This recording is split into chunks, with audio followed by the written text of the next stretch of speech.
walk. That's what pain's for. Right. It's a gift. It is. It's a gift. Okay. I know I didn't wear it today. That's funny that you know that. I almost did. Okay, where is the presenter? What are we looking for? Our I presenter? know he's coming. He said 5 minutes. He's over there. Okay. He's shitting in his pants right now. I know. Did you spend the night last night? No. Oh, you didn't? Okay, I figured maybe. I wasn't sure. Like, Yeah, did you like have some diagram this morning? I did. Kinda and kinda not. This morning when I was getting ready, I'm like, let me just listen to reggaeton and like not think about anything else. So yeah, Good. yeah. Before we start, I want you to look at all these people. And I A want bunch you of to people. remind yourself why you're here. Okay? Yeah, Okay. You got this. you too. Yeah. Yeah. Yeah.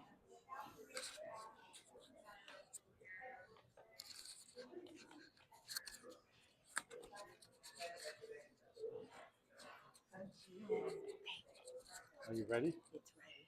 Are you ready?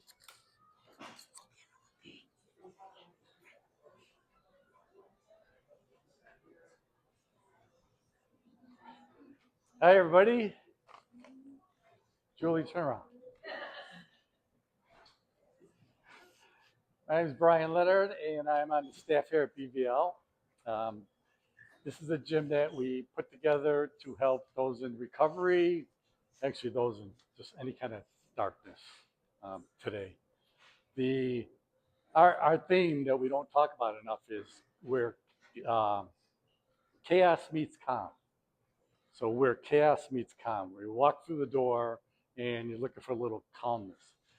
One thing about addiction and living with someone that's an addict, that person is in total chaos all the time. But as a spouse and as a family member, you're in that same chaos. You know, uh, when they're under the influence, they do get relief. You don't get relief. You know, you're always under that kind of chaos. So we thought this would be a good time. Oh, Rossana, that she can come in and talk about how it is that you got to get up and you got to walk on eggshells. I mean, you just go down the line. It's just a horrible thing. So we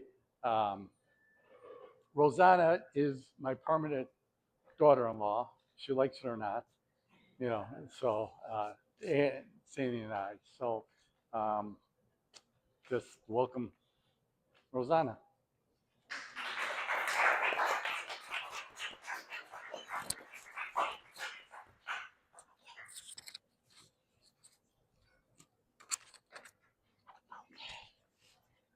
Hi, everyone. Thanks for being here. So, one of my favorite teachers in my whole life told me something once that I'd never, ever forget. His name is Juan Carlos Ibarra. He told me that the depth of our pain is the depth of our love. And you cannot experience one without the other. There is not one of you in here that doesn't understand that. Because you have to experience it to know that. So I understand that today, and so do you. So when you know what it means to love something so deeply that it changes you, how can it not? So we've all loved, we've all lost, we've all grieved. And, that question, why? Why this path? Why this person? Why this amount of time in between? And today I get to ask a different question. Because what if the thing that completely crumbled you was to reveal who you really are? My name is Gabriela Baracco, and I have the pleasure of introducing someone really special. Many of you know bits and pieces of my cousin Brian. Everyone's heard parts. Some ask more, some let it be what it is. Some smile because they've been there too. But this is the time that we get to hear it from the woman that lived beside him through some of the most painful and beautiful last years of his life. So we spend a lot of time sometimes asking ourselves, why did we stay so long? Why couldn't I help this person reach their potential? They were so great, right? I know they could have done this or that. I know. That's why I stayed. Sometimes we get to the point where we're like, how did I lose myself so deeply? How did I lose all these pieces of myself? And one day you get to the point where you're understanding it in a way that you can smile because you understand that the wrong road that took you there, in fact, wasn't the wrong road at all. Because we all want the light. Nobody wants the breaking. We do everything we can to avoid heartbreak at all costs. Everything. Just to avoid it. The fear, the humiliation, the discomfort, betrayal, all the things. We've all been there. The loneliness. No one wants to give up the conveniences of the safe places, even when it's chaos. Yeah, we don't want to give that up. So we keep going. But it's all for a reason, because that is where the gold is. The thing that breaks us is the thing that builds us. Today is about love. Today is about hurt. It's about purpose and finding the courage to continue even when it feels impossible. So somewhere right on time, in your own way, you've come to talk to us about how pain is not just here to break us. So it arrives to introduce us to ourselves. With that, Rossana, she's been listening to these nudges inside of herself to help guide other women through their seasons and their cycles and their relationships. Rossana, welcome. Thank you. Thank you, Gabby. And thank you, everyone, for being here. I definitely wanted to have this opportunity to share a little bit about my experience and what it's like to live and love and lose someone to an addiction, because there's a lot of stigma. There is a lot of stigma creates isolation, right? Um, and many of us may have been there. And that's why I feel it's so important to be able to talk about this, because addiction, again, isolates people. Being going through an addiction and also loving someone that has an addiction can be extremely isolating. So, one of my main goals of being here is hopefully having people feel like, hey, what she said, I have felt that way as well, which, validation, I have come to understand is like one of the greatest things that we can have. And we find that, through communities, we find that through getting to know ourselves, and we find that through living our pain as well. Mm-hmm. Yeah. Yes. Thank you. Thank you. Thank you for trusting yourself enough to share your story with us. Let's begin. You ready? Ready? Okay. So before we speak about anything else, I want you to tell us, who was Brian? Okay.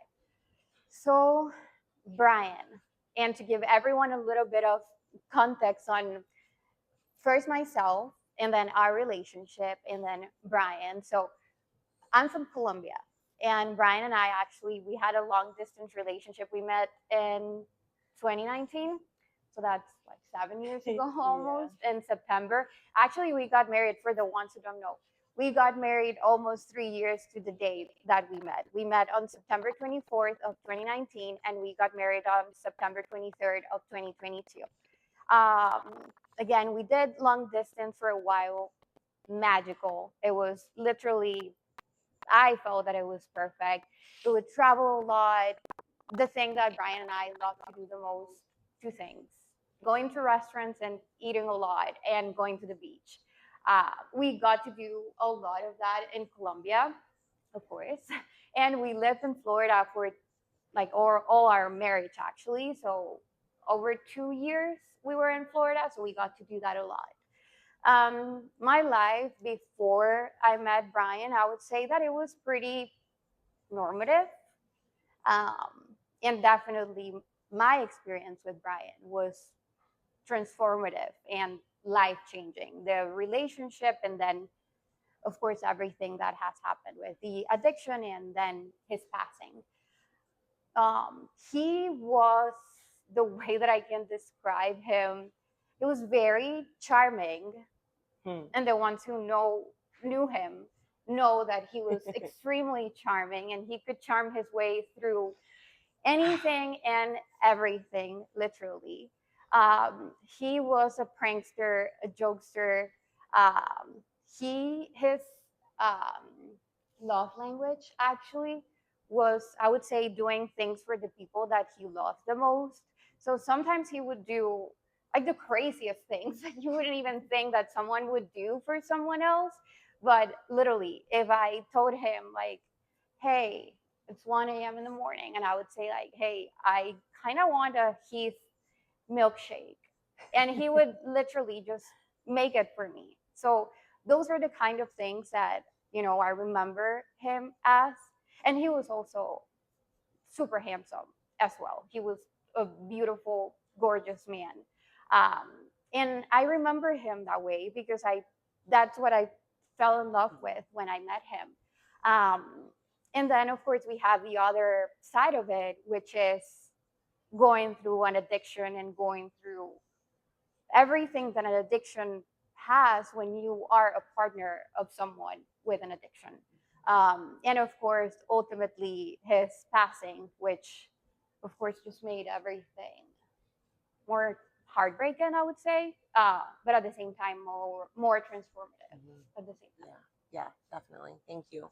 What about him captured your heart the most? I think it was exactly the fact that I would never like. I didn't have to ask him to do things. He would do, well, certain things. He would do them just because he loved cooking, by the way, and that was like his love language, and he loved eating.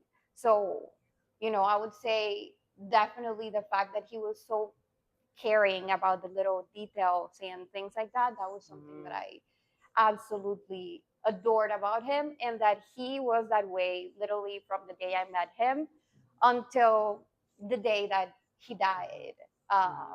He was able to be that way, even through the rockiness of our relationship at the end. Yeah, yeah. What would you say that people misunderstood about I would say it's really, in general, when we're going through something indoors, privately, many people don't know exactly where your heart is at. They may not know exactly what is going through your life. Brian? And I know that sometimes to some people, he could seem that way, um, in terms of maybe angry at times or things like that. But I also knew that there was a lot that he was going through. Underlying. Yeah. Yeah. So when you talk about grief before goodbye, this is the title of today. So what does that mean to you? Why did you pick that?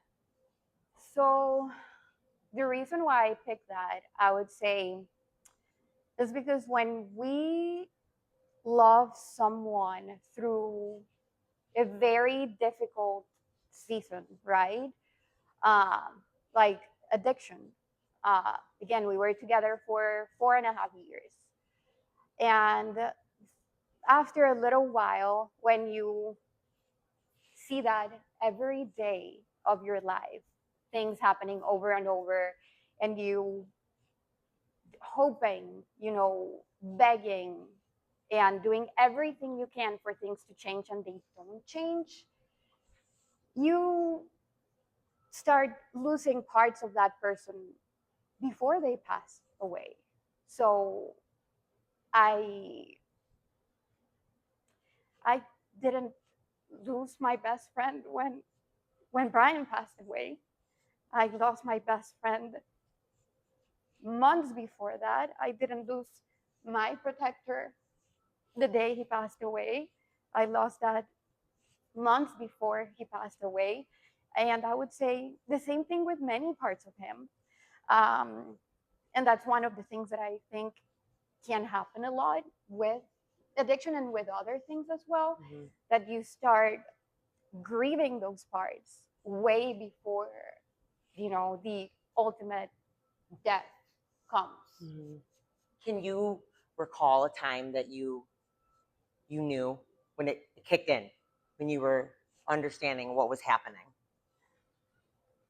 I would say in my case, for instance, I really didn't have like much exposure, not much, none at all, to addiction before I met Brian. So actually, a lot of the things, or drugs in general, so a lot of the things that were happening, I really didn't realize because I didn't have the knowledge. But I guess that I came to that conclusion when I realized that I did everything that I could, but I have also lost myself so much in the point where it's like, who am I?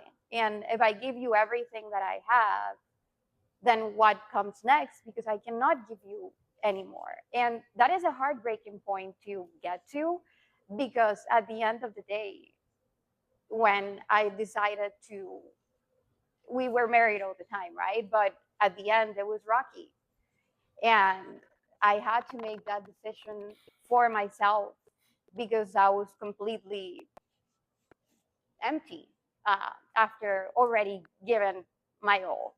So, yeah. Thank you. As far as helping versus carrying something that's not yours to carry, what would you say the difference is? Like, how do you balance that one? What does that look like?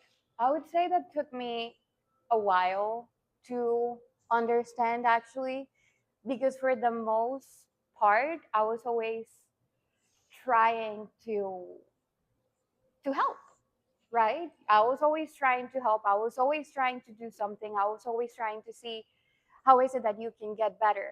And it's interesting because I don't know, in my particular situation, since we were together all the time, at the very beginning, you're kind of very protective of them in terms of, I also didn't want like other people to like judge him or like to necessarily know what he was going through. So like if we were out and I could see like, oh, he is under the influence, of course I would have to come and help do something, right? And one of the things that I feel can be a lot is exactly that. How is it that, where is the line?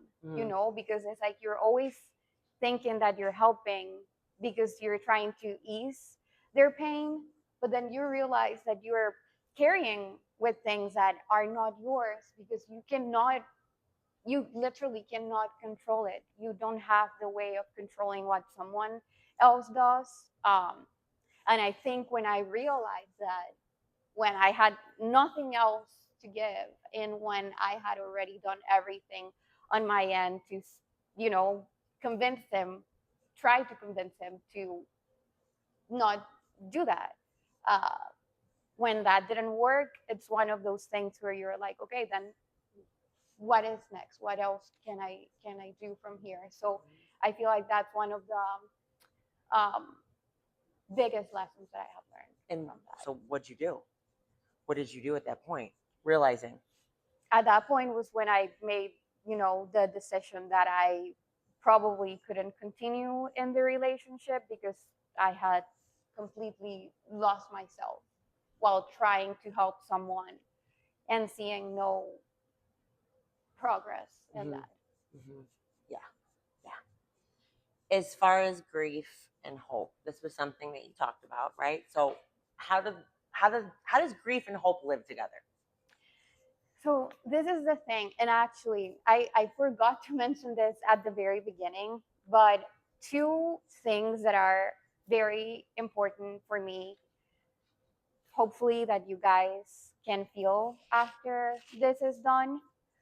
One, and I mentioned a little bit of that, but one is validation, knowing that there's always going to be more people out there that are going to understand what you're going through, even if you think that you're fully alone. There is always people that are going to understand your experience as well. Many times you just have to look for them online, whatever it is, but there are more people out there going through what you're feeling, even if you think that you're alone.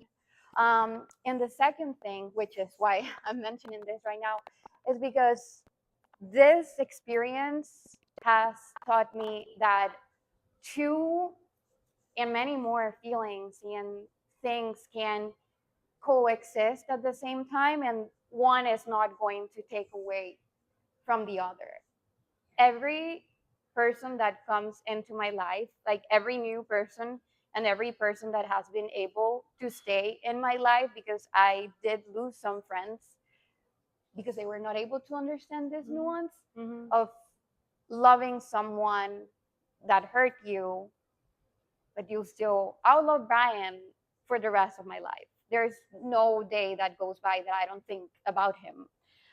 And it's been 2 years and 4 months at this point. So I don't think that it's ever going to go away, but it's kind of, you learn to live with um, multiple things at the same time.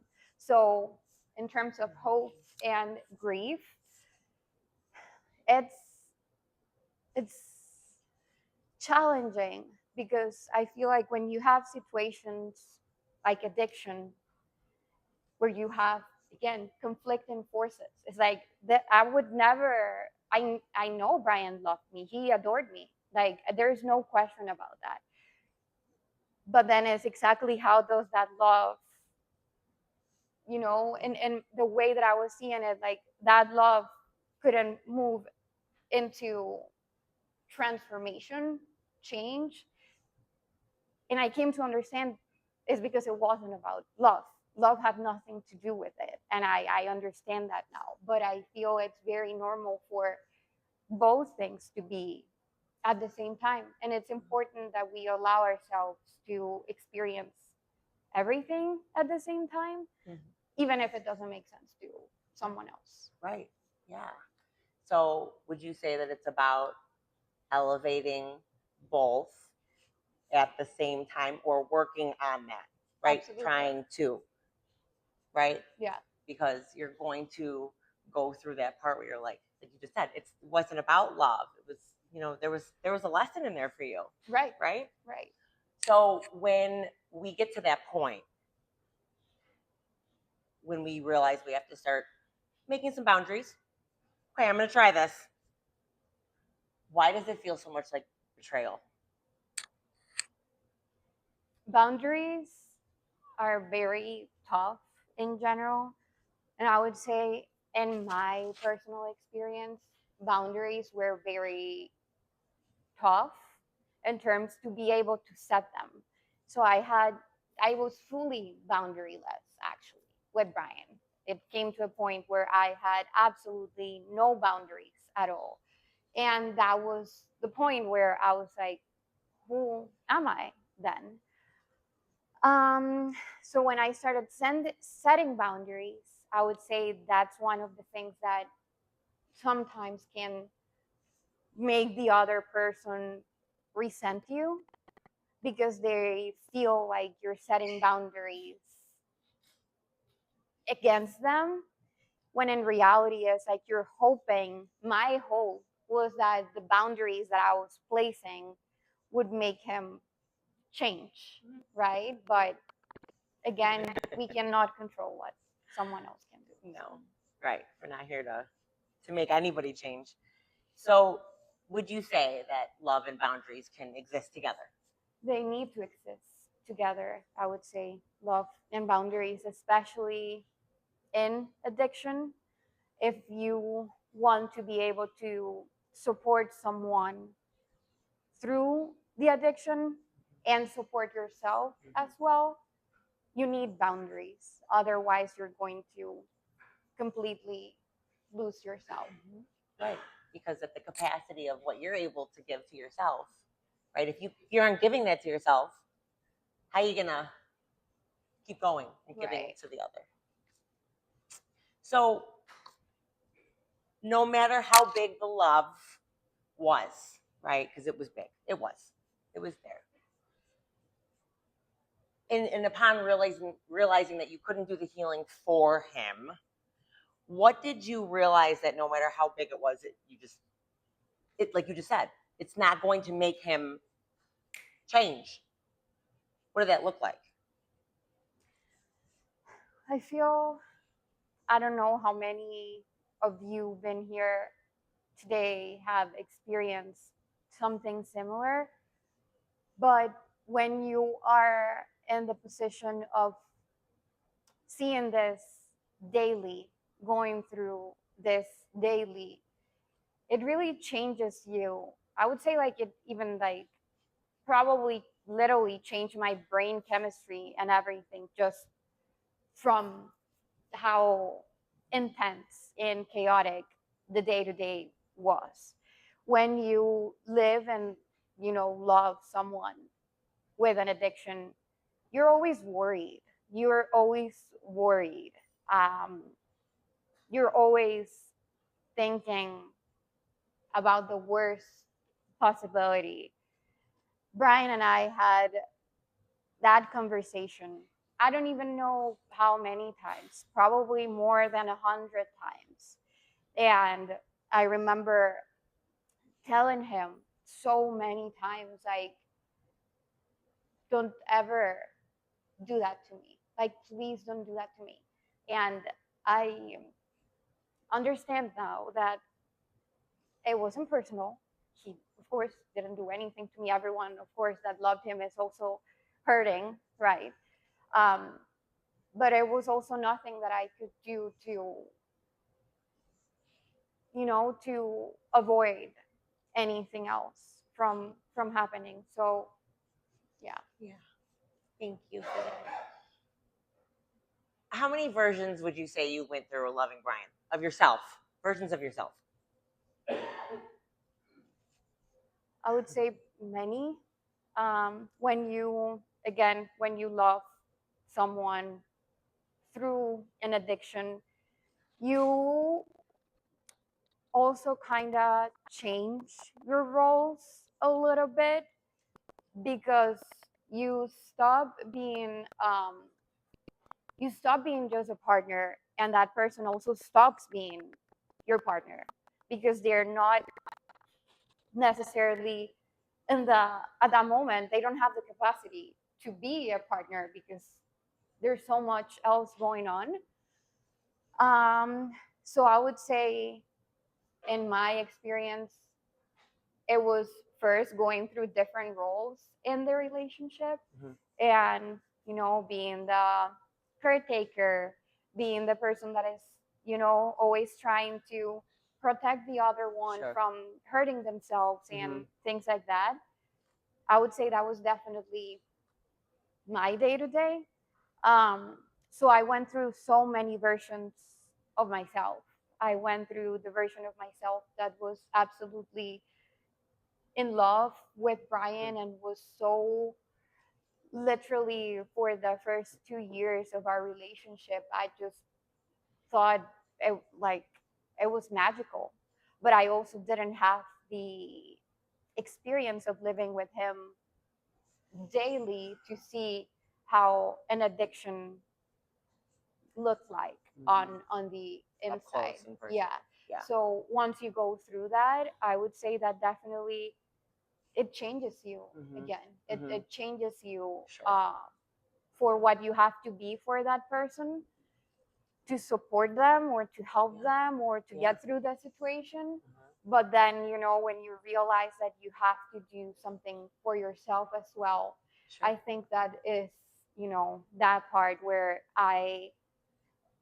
this part of me that I've been able to, you know, be more vulnerable, be more with myself, love my people better, I would say.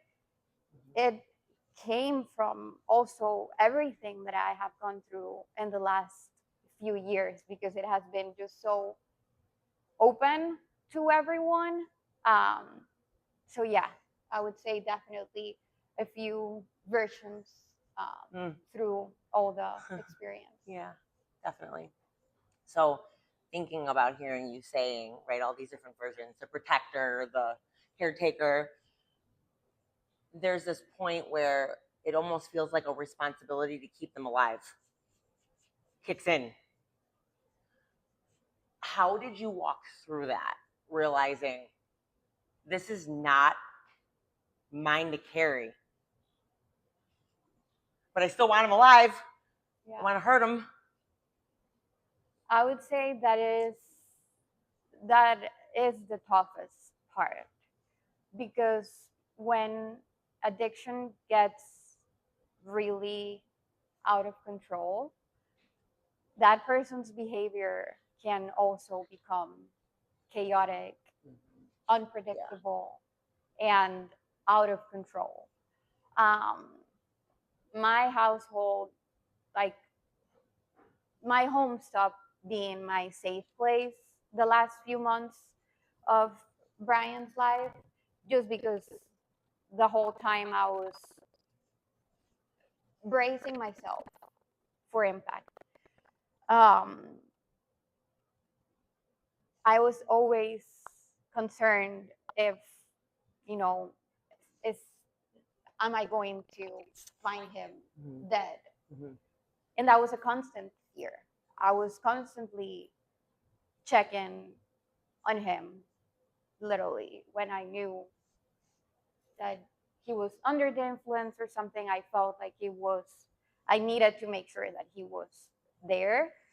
Um, and it's tough because, of course, right now, after, you know, he passed, is one of those things that I will always think, but I also know that there's nothing that I could have done.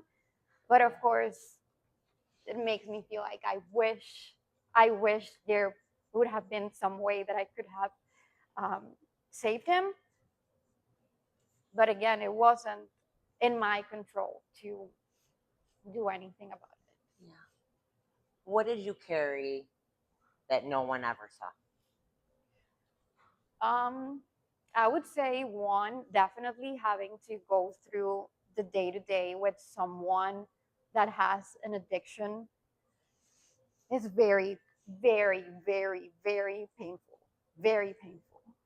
Um, so just carrying that and not telling people necessarily, because in my case, for instance, again, I wanted to protect Brian. Mhm. I didn't want anyone in my life to judge him or to say anything. So I actually didn't really have, you know, like my parents, they didn't know about this. My friends or anything, no one knew about this. So it was kind of navigating this That's hard. by myself.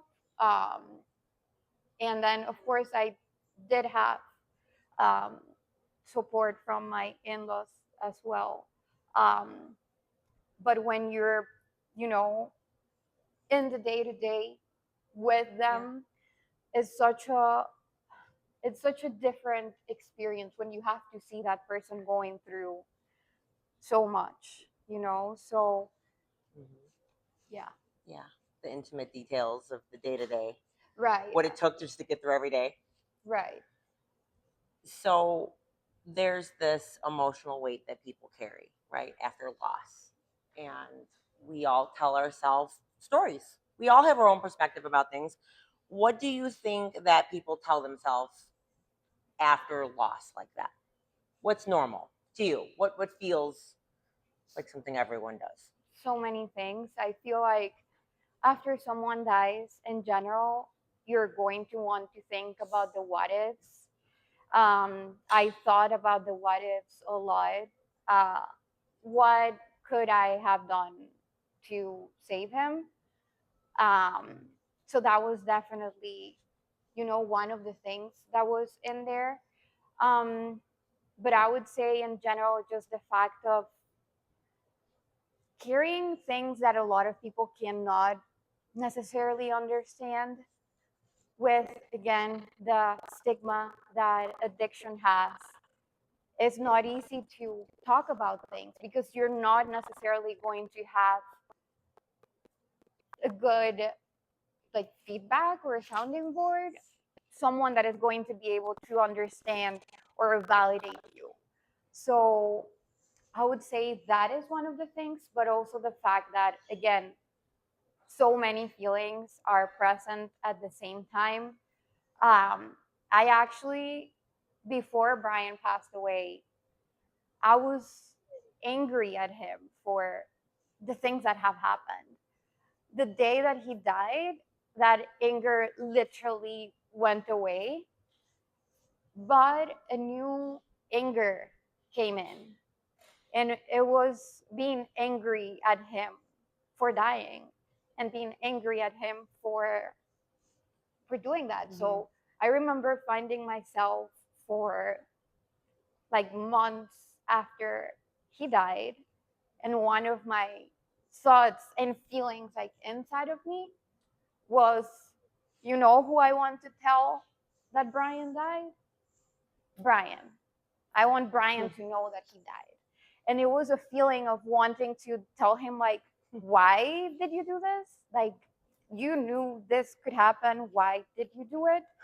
But at the same time, it's one of those things that you realize that is natural when you're grieving someone, and that is just going to happen. You're going to ask many questions. You're going to feel a lot of things, and they are all valid.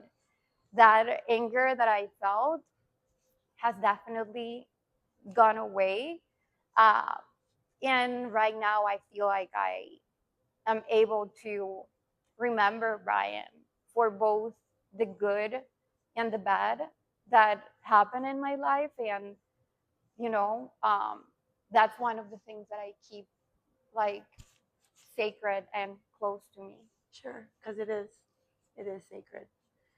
So you talk about the moment after that, it's that lonely part. Would you say that it's necessary, even though it really, really hurts? Would you say that that part's necessary The pain to go through? for Mm-hmm. 100%. I feel like many times, and this was something that I actually learned in my relationship with Brian, and it was how many times there is pain that kind of holds us back from taking the next step or doing whatever it is that you have to do. And many times I was not feeling like I was able to get over that hump, Mm-hmm. the pain hump, Mm-hmm. the feeling the pain and being on the other side. And that's one of the things that kept me, weirdly enough, feeling more pain, because it was like then I'm feeling the same pain just over and over and over and over. And then when you get through that pain, you're kind of like, okay, this is unknown. I don't know what's next, but you kind of know that you'll be okay because you got it. You felt the pain, and you're still here. Oh yeah, most definitely. So if someone were to sit here and tell you after a loss that they've experienced, and they said to you, I wish I could have just saved them, or I wish I could have just done more, what would you tell them? I would say one that is 100% normal to feel that way. It is normal to feel like you could have done more. It is normal to feel, all the what ifs and all of that. But again, it wasn't on you to control anything else. We can only control what we do. We cannot control at all what anyone else does. And I know that can be like very hard, and it's very hard to understand many times because we are in my experience, for instance, I was very much feeling like I knew the potential. I fell in love with a man that I knew him. I knew him. And it was always, trying to get that man back. Um, so I would say there's nothing you can do. I mean, there are things you can do, being supportive, being there, but there's nothing you can really do to change their behavior. Right. Yeah, you're there to experience it. Yeah. We come here to experience these things Yeah. at all facets. So, upon these questions that we realize that we might never get the answers to, how do you make peace with that? I feel that's definitely tough. Um, till this day, there are things that I ask myself. There are things that I think about, but I have learned to give them less and less power, um, because I understand that it's also normal. For the first year or so, there were many, many things that were part of my day to day in terms of just processing his death. Um, so I feel like just having to go through all of that, yeah, it just changes a lot on how you see things. Yeah, definitely. Do you believe that you can smile and hurt at the same time? Yeah, 100%. I feel like one thing that I have learned because of this is that they are going to be there. Like the sadness of losing Brian, it will always be there, even when I find another partner, even when all of that happens. There is always going to be a sadness there because it was like my real life. So it's not something that I can say, oh, that just went away. No, that's kind of going to be with me for the rest of my life. And I'm okay with that. Like I have learned to make peace with both things. Um, and I feel like at least for me, when I was able to do that, or more like now that I have been able to do that more and more, um, I feel like I'm able to experience life and people and relationships in a more authentic way. Because you're allowing it to just be. Right. We all have our own timeline for everything in life. And healing is a big one where we all try to give someone their time. And then we're like, okay, well, take your time to hurry if we're healing faster or reconciling something faster, whatever that looks like. And it's really about recognizing that it's just, it's going to be on its own time. Every single person is so different. How could it not be that, right? So when you say things like, I'm understanding, like you're working through that. Nobody has a date that it's going to be, I'm good now, because that's not what it's supposed to look like, right? We take those feelings, like you're saying, the sadness, we're supposed to feel it fully. So you're feeling it. Okay, so feeling it fully is such a gift. So that gift is now you're taking that and you're doing all these beautiful things with it. So it hurts, but you're smiling. Yeah. That's awesome. That is awesome. So, all this love that remains inside of you, you were busy. You were giving it all for a while, all of it. Yeah.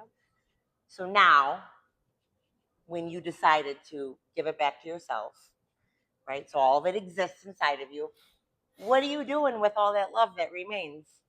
So I would say a few things. One, I would say that one of the ways of keeping Brian like with me or like honoring him as well is by loving everything and everyone that he loved. Um, his dogs, for instance, um, having them, taking care of them is such a privilege because I know how much um, he loved them. And just being able to do that is an honor. Loving his parents, being there with them, for them, loving his brother and sister as well, um, and the rest of the family as well. I would say that's one of the places that that love for him went. Um, and then I have been able to rebuild myself as well with that same love that I'm now able to give myself, but also with all the love that everyone around me, including so many of you that are here today, have given me. Um, and just the fact that I was able to, know, walk with walk this walk with more people. I was never alone. Um, I am very grateful for the fact that, my in-laws, they have been so supportive from day one that never, I literally didn't have to worry about so many things at the beginning because they got it. And just being able to do that, that was huge. It was huge because I didn't have to worry about the things that sadly, well, I did have to worry about a few things, but not that much. That when life shows you that it keeps going on and it keeps moving, even if the person is not here. Um, and the fact that, I had that support and all of that, it has been amazing. And I don't think that I would have been able to heal without the support of you guys and the love of you guys. Those puppies chose you. Yeah. You guys all chose each other. Yeah. So through that, you were able to receive, whether it was time, space, whatever support that you needed. It's here. It's all of you guys. And there's a moment that after you've just crumbled, you can say, okay, I'm going to receive that without guilt. It might be hard for a lot of people. Very. I think it is, right? But you received it because it was supposed to be there for you, just like you were there for them. That's why it came together. Yeah. So if Brian was sitting right here, right now, what'd you tell him? What would you say? I don't know exactly what I would say to him, but I was actually thinking about something similar this morning. And I was thinking more about what would he think About today? Yeah. Yeah. What would he think about all of us coming together to do this at the end of the day to honor him because this is also a way to honor him, being able to talk about him, and hopefully makes some of you, either feel more understood or less alone. But I am sure that what all of you guys have done here at the gym, he just would be so proud. Um, so that was something that I thought about this morning. Me too. Me too. It's cool to think about because you know you'd love Yeah. it. Big old smile. Yeah, definitely. Yeah, he'd love it. Yeah. Yeah. So when you look back in hindsight at that whole season of your life with Brian and everything it took for you to go through to get here, what was your suffering trying to teach you? That it's okay to feel pain. That pain needs to be felt many times, and you have to feel it to feel better. It's going to suck a lot because it really embracing that pain is painful. Yeah. It's a lot, but at the same time, you you just learn that when you do that, you you keep you keep moving, and it feels less painful because at least now you know a little bit of the path. So Sure. yeah, Yeah. Baby steps. yeah, one day at a time. What would you say gives you hope? Right now, I would say just the fact of being able to integrate my, in general, my life experience, everything that has happened, and being able to share it. I definitely wouldn't have been able to do this, a year ago or so. But right now, I'm here and I'm just feeling like, okay, I am getting to a point where I can be more and more and more comfortable with all of those feelings, even if they are a lot. Yeah. That it's okay. Yeah. It's okay. Yeah. Embrace it. Yeah. Yeah. Yeah. The darkest parts. Yeah. So everyone here today is hearing your story.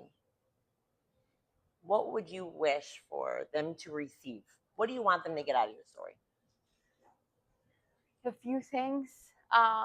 One, again, I know I said it at the beginning, but honestly, this this feeling has been life changing, not only to me but to other people that I know, and it's the validation part of things.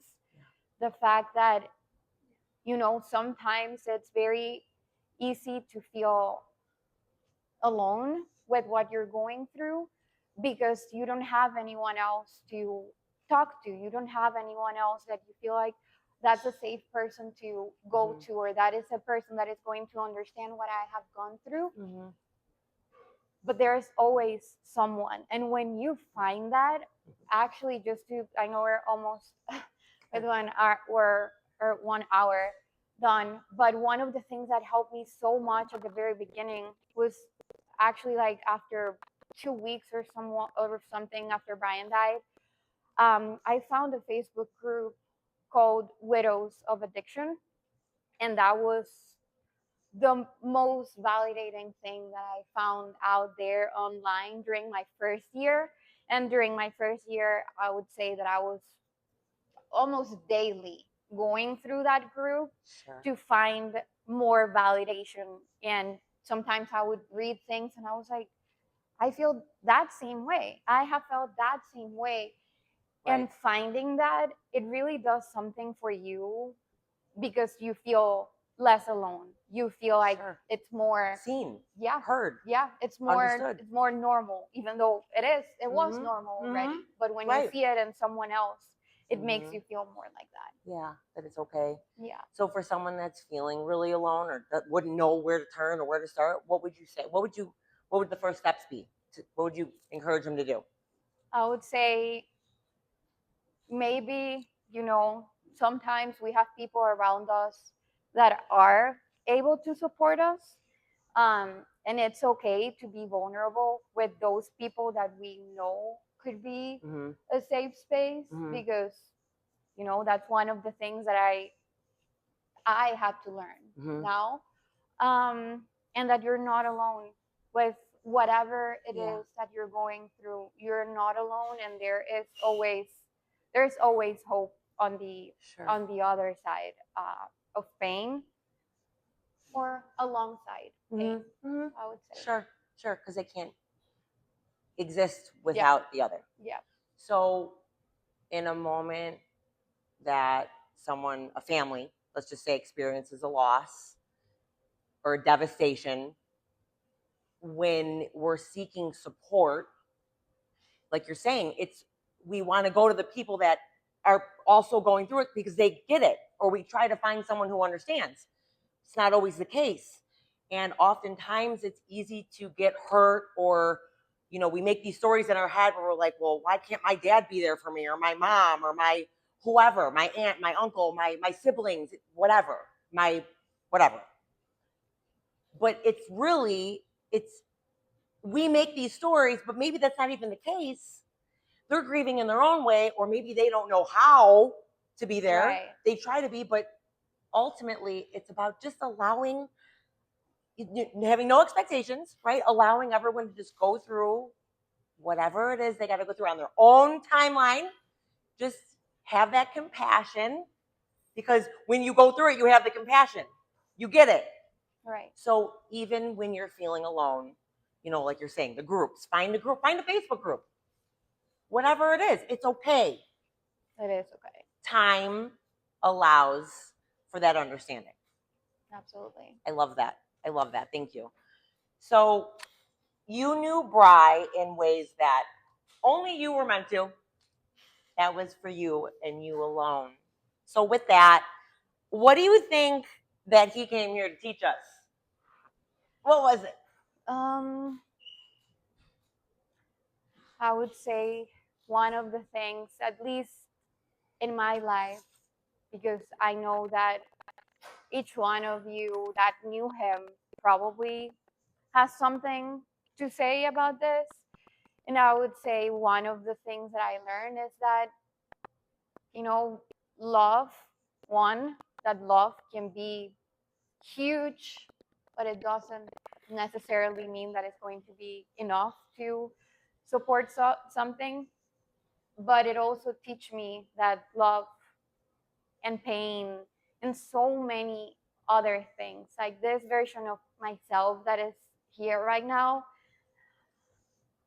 I don't think I would have been able to necessarily get to this version of myself without having to go through my whole relationship and heartbreak and death of Brian. It pushed you. Yeah. To more of yourself. Yeah. Like, I feel like now I'm more of myself. It's not like I change. It's more like I'm more comfortable being who I always was. Sure. Your purpose. Yeah. All of that. Yeah. So after everything that you've lived through up to this point, what do you know now that you weren't ready to know then, a couple years ago? You weren't ready for it, but you got it now. I would say that many times in my case, I maybe tended to make things more complicated in my head than what they were, and that many times the answers to everything are right there in front of you. I was someone that always, thought about the what ifs, and with Brian when he gets better and all of that, but many times all the what ifs and all the potentials and all the possible options, they just don't happen. Mm-hmm. So it taught me to be grounded in the present and not necessarily to see what's in the future. Yeah. Stop worrying about it. Yeah. You're here right now. Yeah. Yeah. Thank you. Rossana, thank you for your courage. Thank you for sharing your heart, your vulnerability with us. Thank you for that. And showing us Brian through your eyes. It's a beautiful story. Thank you. Yeah. And thank you everyone for being here as well, for listening to everything. I hope that you guys, one, were able to see a little bit of Brian through my eyes, but also you were able to get something out of this experience as well. Yeah. Yeah. Thank you. Thank you. Thank you.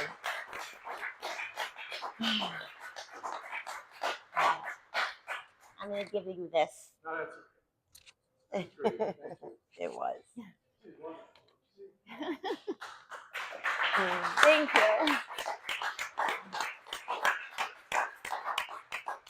My mother was always my strongest female character when I think it just dawned on me that your community with the gym.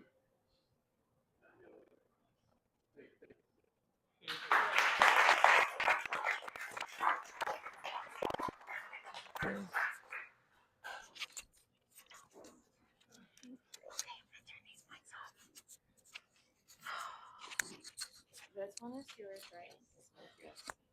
I don't know if I turned that one off.